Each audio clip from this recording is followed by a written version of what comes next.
bought and sold on eBay.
So that was Fox News. One of the interesting things was I don't think they had any idea how to put makeup on an Indian person. So they put like 10 pounds of makeup on my face and my teeth were glowing. So anyway, that was Fox News. That was cool because they're usually not very sympathetic to atheists, but they like that story and that was very positive. A couple other Christian magazines picked up on it too.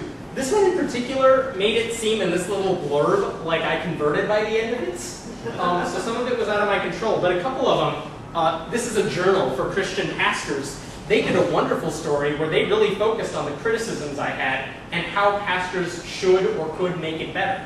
So some of them were really good.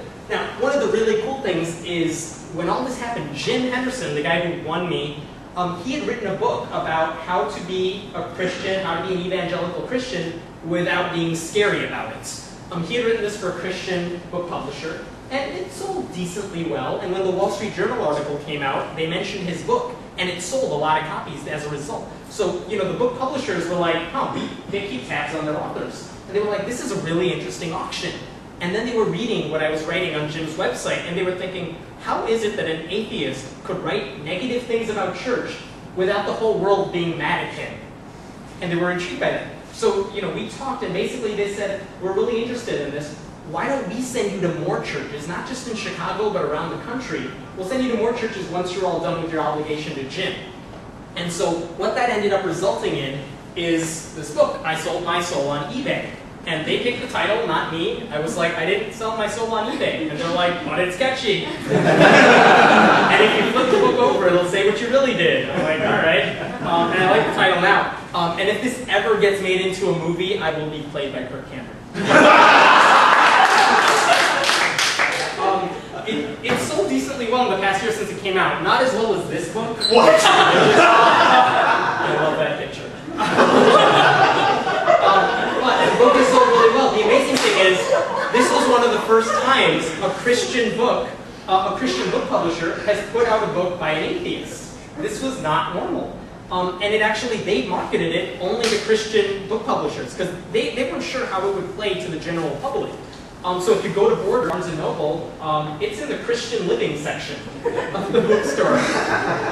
But it's sold pretty well to Christian audiences. And as a result of this, I ended up starting a website called friendlyatheist.com, where hopefully this dialogue about atheism, Christianity can kind of continue in a way where it's interesting for me to write about things happening in the atheist world, but without being as kind of imposing as other atheist bloggers.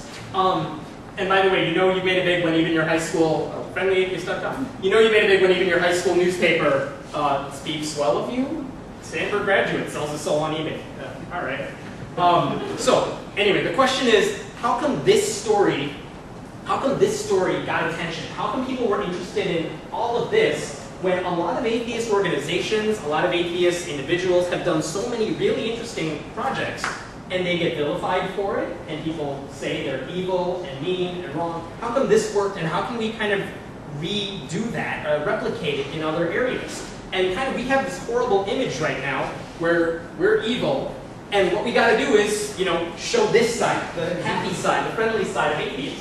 Because when that bottom version of atheism gets shown, the beliefs and the philosophy behind atheism stays the same, but it's more palatable for other people who are listening to it. Because when you tell them you don't believe in God, or you do believe in God, you're a moron, they don't really listen to that.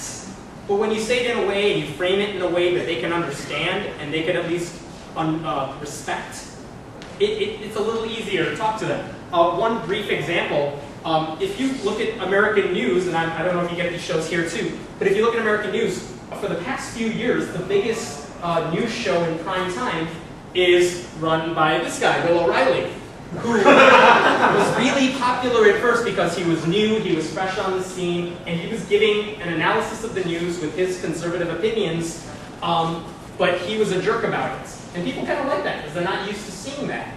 Well, what's happened in the news over the past couple of years is there was a new guy who opposed him in the same time slot on another network. And he gives a liberal point of view. But the thing about him is you could argue that the other person is just as fundamental about his beliefs, but he does it. If you watch their newscast, Bill O'Reilly always pissed off, always angry, always yelling at his guests. The other guy is always smiling, always joking, and always acting like he's giving you both sides. Sometimes he does, you could argue, sometimes he doesn't. But the other guy, Keith Olbermann, is always smiling. And the amazing thing is, in the past couple weeks, this guy's newscast has actually gotten higher ratings than Bill O'Reilly's, and that trend is going up. The point being that this might be fun and interesting the first time you see it, but over time, this is the one that's going to win out. And I think that's kind of the style we need to emulate. What I want to do is share a couple stories. We need to shed the image that says atheists are evil. We need to get rid of this image.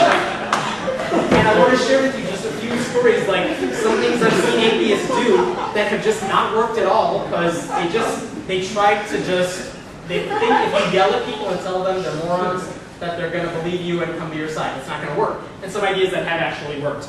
A couple things that sound good at first but didn't work. This happened in 2002. It's called the Godless Americans March on Washington. This was an atheist idea. What if we all go to Washington, D.C., kind of like a million-man march sort of thing. We'll all show up on the Mall of Washington. We'll show that, look, we exist, and we exist in big numbers, and you have to listen to us, Congress people.